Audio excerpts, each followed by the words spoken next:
In November 1971, two Israeli F-4 Phantoms scrambled to intercept an unidentified aircraft over the Sinai Peninsula. Even as some of the fastest interceptors in the world, they found themselves completely outpaced.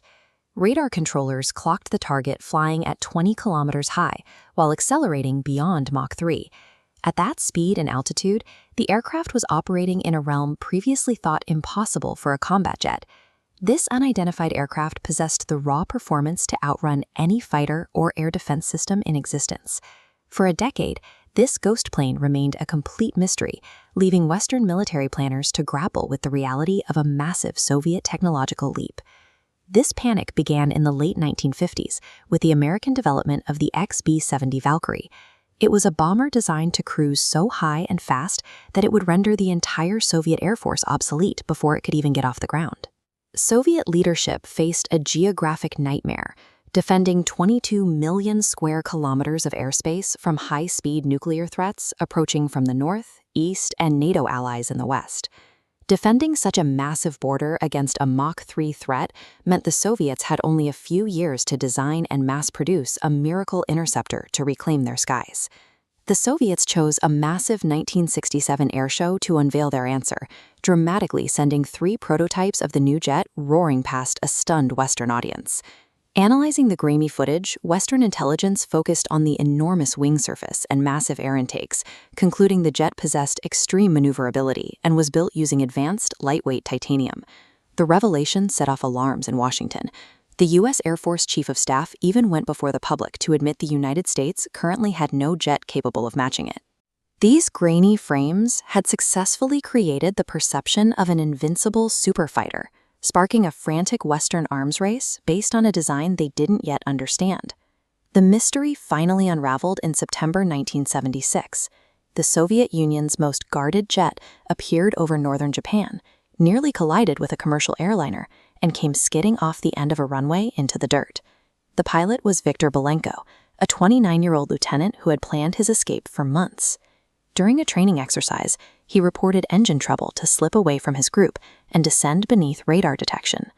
Japanese and American intelligence teams quickly moved the aircraft to a nearby airbase, dismantling it piece by piece to finally see what was inside. Belenko's defection gave the West full access to the Soviet Union's most secretive military hardware, providing the first real data for an engineering review that would stun the world. The first discovery shattered the myth of advanced materials. The airframe wasn't titanium, but a heavy nickel-steel alloy that was hand-welded and designed for easy repair at remote, ill-equipped airbases. Analysts realized those massive wings weren't for agility in a dogfight. They were a requirement just to generate enough lift to keep a 40,000-pound steel jet in the air. To propel that weight, engineers used brute force, strapping on 2 enormous turbojets designed for cruise missiles and drones. This graph shows their limit. While they could push beyond Mach 3, kinetic heat caused permanent damage, capping the safe speed at Mach 2.8.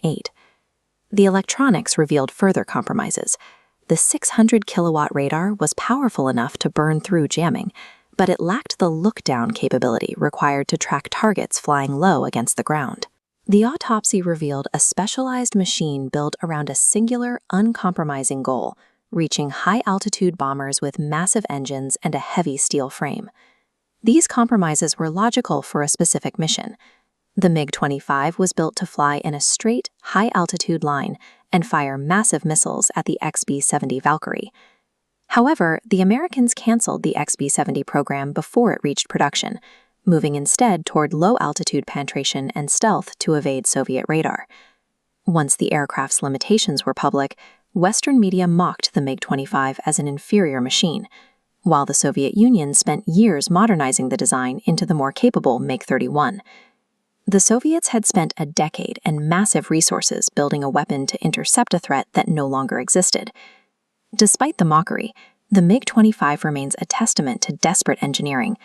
It proved that impossible performance targets could be met through the pure application of engine thrust. Its physical capabilities were real.